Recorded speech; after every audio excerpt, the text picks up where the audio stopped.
Hello. I tried to go get a colonoscopy today.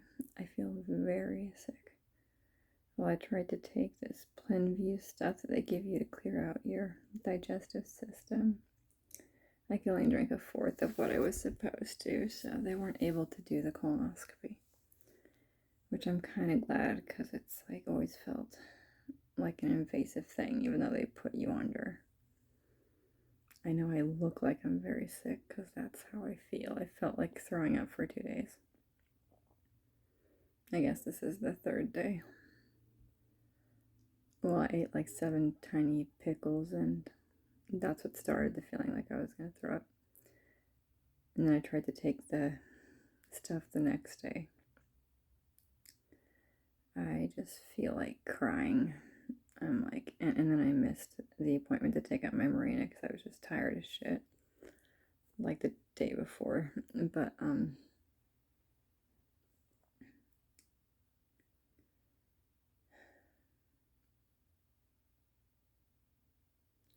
think I'm just gonna like ingest liquids for a while and see what happens. I'm feeling a little defeated right now because I tried to do these things to help myself and I wasn't able to.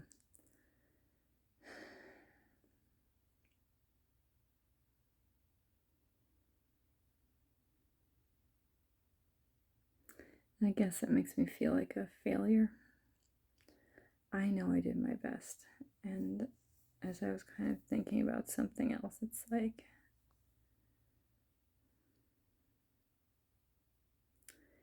Jesus has already forgiven me or whatever, so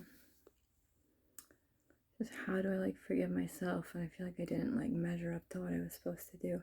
It's not like I didn't try. It's like I knew I would have just been throwing up violently if I'd taken this shit that they wanted me to take.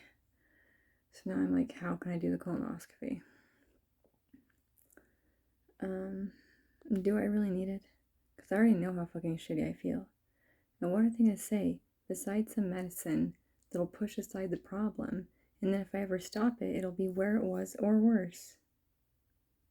Now, how is that supposed to help me?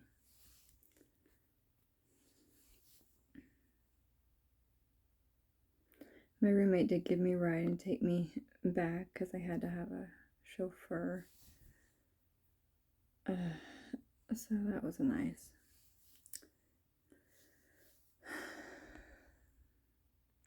Been thinking a lot about my relationship that I was in, where the guy said someone was gonna murder me, and I thought it was him. And I got out of there pretty fucking quick, but I don't know. This kind of thing, I just understood that even if it was like true that someone was going to murder me, most of what this guy in that relationship was trying to do was hurt me by what he was saying and put these graphic images in my head of me being like tortured to death that are very hard for me to forget. I don't really forget anything. You know, some of it gets blocked out if it's too traumatizing. I guess this wasn't too traumatizing. I don't fucking know. I'm just pissed. Like, he tried to hurt me, and then like 2 or 3 times he showed up where I was doing like karaoke or open mic.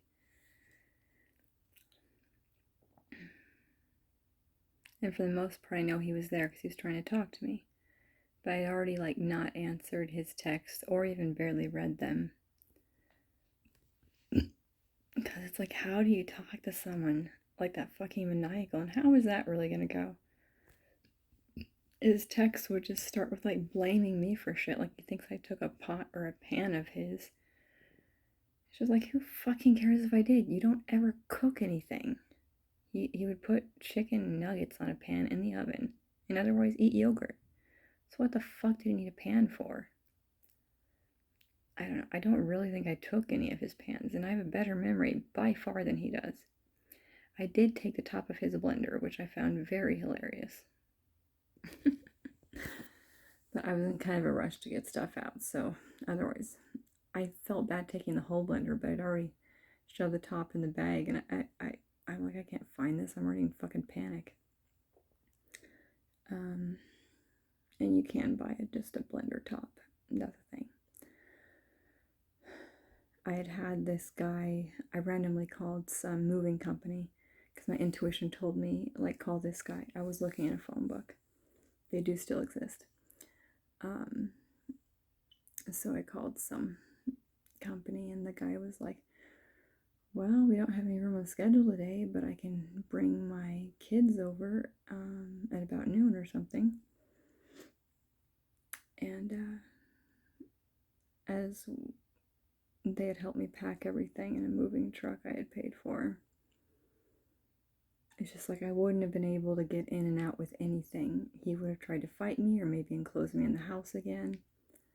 So this guy that was strong looking and probably actually strong, and his maybe 9 and 11-year-old kid mostly stayed in the apartment while I put stuff in bags. He had like he could tell like how things were. So I think at one point he left me in the room where Paul wasn't, and I just gathered stuff up. And then he came back in, and he was kind of just standing in Paul's way so he wouldn't hurt me. I'm not trying to say the guy's name, whatever, you don't know his last name. I just then Paul's pissed that some guy like showed up at his house. What did you fucking expect? Do you think I felt safe around you? Like, go fuck yourself. He like went out of his way to like hurt me multiple times. You know, physically and emotionally. He didn't really physically hurt me very much because, like I said, he wasn't that strong, but emotionally, yeah, a lot.